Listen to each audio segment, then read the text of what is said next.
G'day everyone, Artist Wayne here and welcome back to episode 3 of my Ford GT40 Mk1 3D build. Now before we get started, I want you to take a look at something very interesting. This is a professionally built 1/8 scale die-cast GT40, almost exactly like the one I'm building. Now the price of this thing makes my endless sanding feel a whole lot more affordable. Because if you want one of these, it'll only set you back around $28,000 US. Which means technically, by 3D printing my own, I'm saving an absolute fortune. I wonder if my wife would let me buy another 3D printer. Anyway, let's get stuck into it and continue on with this awesome build. I must admit, when I first started cutting this model to pieces just to get everything fitting properly, I was seriously starting to wonder if this whole build was a complete waste of time. Because at that point, it honestly felt more like I was destroying the model than building it. But now, seeing it all finally coming together, I'm absolutely loving the look of my 3D printed Ford GT40 Mk1, and honestly, I'm really enjoying the challenge every step of the way. And not only the challenge of actually finishing this model, but trying to make it look as good as that $28,000 die-cast version, which honestly might be setting the bar just a little bit high. But that's the fun of a build like this. Constantly pushing yourself, learning new skills and seeing just how far you can actually take it. Because every time this thing starts looking a little more real, it just makes me want to push even harder.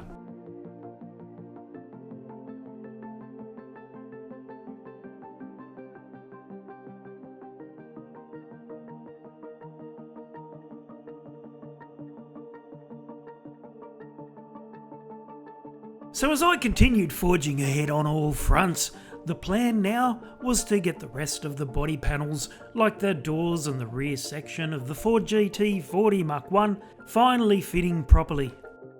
And that alone was a huge job on this particular model, because nothing just clicked together nicely.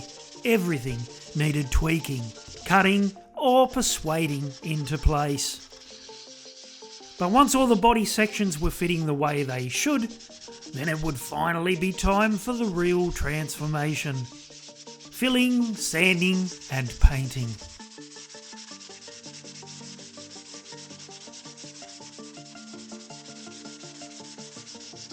I really cannot emphasise enough just how much work was involved in getting these pieces like the doors to fit properly. Because with this particular model, nothing was simple. There was a huge amount of sanding involved, both by hand and with my new rotary tool. And there were moments where it felt like I was removing more plastic than I was keeping. But little by little, everything was finally starting to line up the way it should. I was now starting to compile a list in my head of all the extra parts I still needed to create in 3D Studio Max. Things like the fuel cap, the headlights, spotlights, all the little body clips, the windscreen wiper and the rearview mirror. Because while the main body of this Ford GT40 Mk1 looked great, it was all these smaller details that were really going to bring it to life.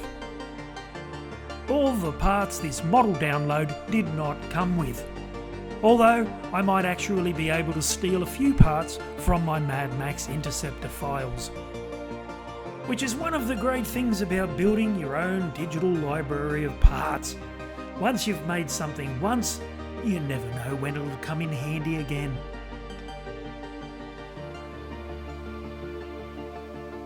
Now, it's one thing to actually model your own parts, but it's a completely different thing getting them to fit properly.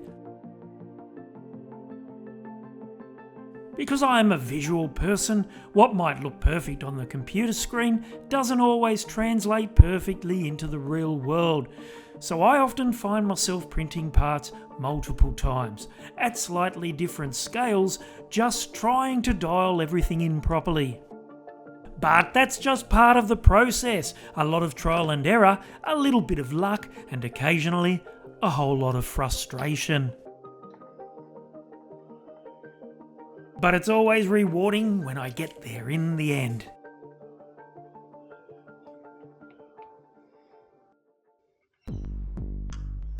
I continued creating more parts in 3D Studio Max while basically multitasking my way across about 10 different jobs at once. Because while paint was drying on one section, I'd be designing parts for another and sanding something else at the exact same time. And honestly, it was probably a very good thing that wife Jackie was away at the time, because the kitchen bench was starting to look less like a kitchen and more like a cross between a car workshop and a battlefield. But I can tell you all, I was definitely having a lot of fun designing some custom parts for my GT40. Because years ago I actually got heavily into 3D modelling, long before 3D printing was even a thing. So being able to jump back in and dust off an old skill was actually pretty awesome. And there's something really satisfying about designing a part on the computer and then holding it in your hand a few minutes later. And now I was back working with clear filament again. But ever since my Mad Max Interceptor build, I've actually learned a few tricks. Things like printing headlights super thin and adding a subtle texture to the surface so they look much more like real glass. And once those were printed, I could carefully scribe lines into them to recreate the look of proper headlights. I even used a pen to create the illusion of curvature inside the back of the light box. Little details like this can make a huge difference when you're trying to bring a model to life.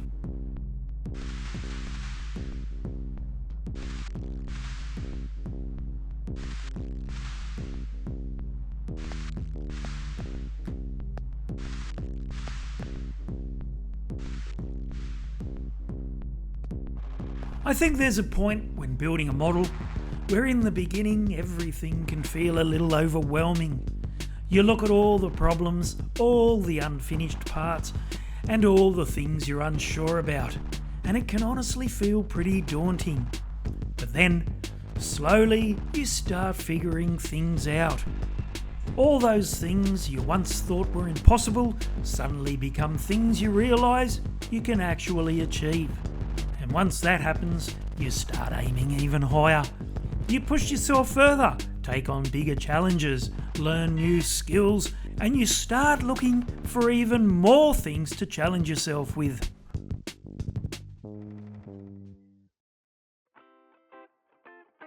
Well, thanks to this Ford GT40 Mk1 build, that's exactly where I found myself, thinking outside the box, problem solving, and constantly coming up with different ways to get this thing across the line. Because this wasn't just a simple kit build anymore. This thing had become part model making, part engineering, and part survival. Slowly but surely though, I was ticking boxes and kicking goals, and with every new problem I solved, I was learning new skills along the way. Skills that were opening new doors, giving me new ideas, and teaching me completely different ways to approach future builds. Because every challenge on this GT40 was slowly turning into another tool I could add to the toolbox.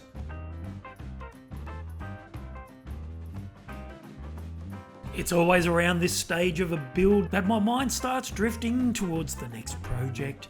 Because once you start learning new skills and figuring out new techniques, your brain starts racing ahead.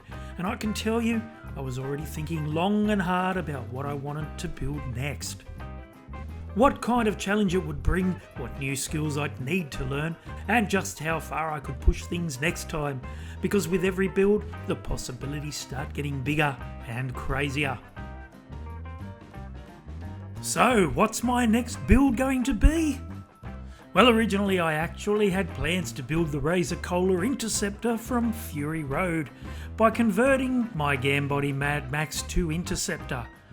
But honestly, I've never really been a huge fan of the Mad Max reboot films, because for me the classics are best left alone. So my next build is going to be a car from the first Mad Max film, and I cannot wait. Huge update. I'm getting the glass on. That's tricky, very tricky, but I've worked out, just glue north-south, then east-west, and then do the corners. I think that'll work a treat. Headlights and spotlights done. Fuel cap looks fantastic. The interior is all painted. This grille came up well. It's all looking neat and tidy. That seat's not glued in, and it's almost finished.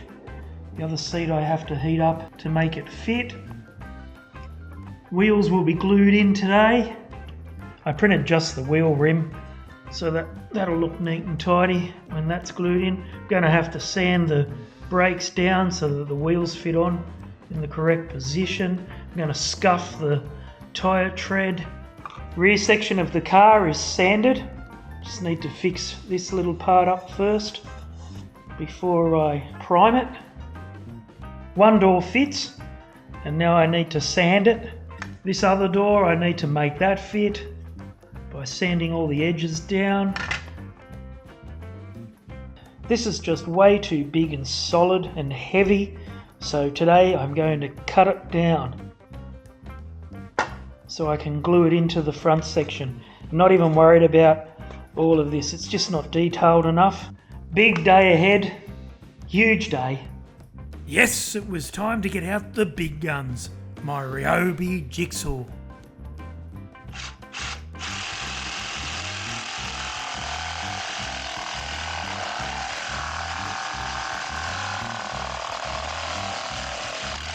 The beautiful thing about 3D printing is that if you completely ruin a part, you can always just print another one. Now sure, it might cost you a bit more filament and a bit more time, but at least you're not permanently destroying something. And that freedom to experiment, to take risks, to modify things, and even completely change direction halfway through a build is a huge part of what makes 3D printing so much fun. I continued attacking my Ford GT40 Mk1 on all fronts, jumping from one job to another and slowly ticking more things off the list. And yes, I also needed to make another cockpit window because the last one ended up covered in primer after I completely forgot to mask it off.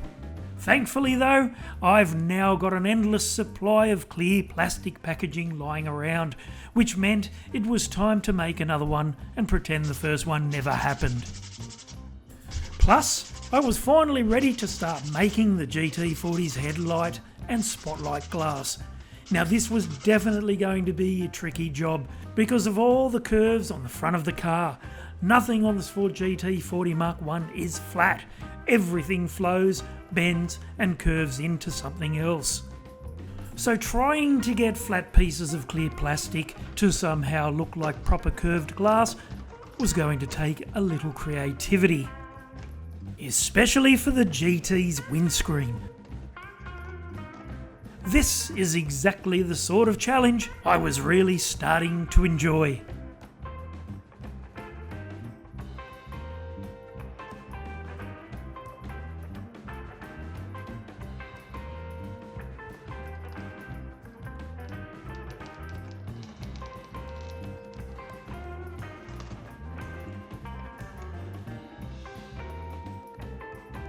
I was about to hit another major milestone, because after what felt like days of sanding the rear brakes and discs, my GT40 was finally about to get some rubber. And this is always one of my favourite moments in a build, because the second the wheels go on, it suddenly stops looking like a collection of parts and starts looking like a real race car. You can see I've had quite a bit of trouble with the bonnet of this car. This is attempt number 4, and I think I may have got it right this time. Yes, I was still having some major problems getting the GT40's bonnet to fit properly. And after sanding, trimming, filing and repainting this thing multiple times already, my fingers were seriously crossed that this attempt was finally going to be the last one. Because if I had to repaint this bonnet one more time, I might actually run out of paint. All of the glass on the Ford GT40 Mk1 has a black surround, which meant I was constantly masking every single piece. I'd then paint the underside with matte black, because doing it this way helps create the illusion of proper rubber seals and gives the glass a much more realistic look. Sure, it was fiddly, time consuming and occasionally drove me slightly insane, but little details like these continued to bring my Ford GT40 Mk1 to life.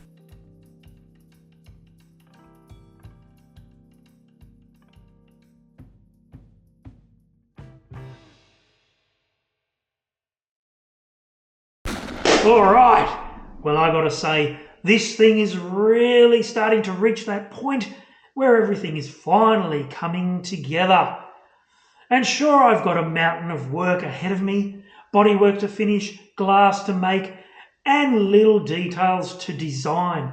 But I am absolutely loving this build, because every problem I solve, every new skill I learn, and every little detail I add brings this thing one step closer to becoming something very special. So that's it for episode 3 of my Ford GT40 Mk1 build. Make sure you hit the like and subscribe buttons, and I will see you all in the next one. I'm artist Wayne Dowsend, and thanks for watching, everyone.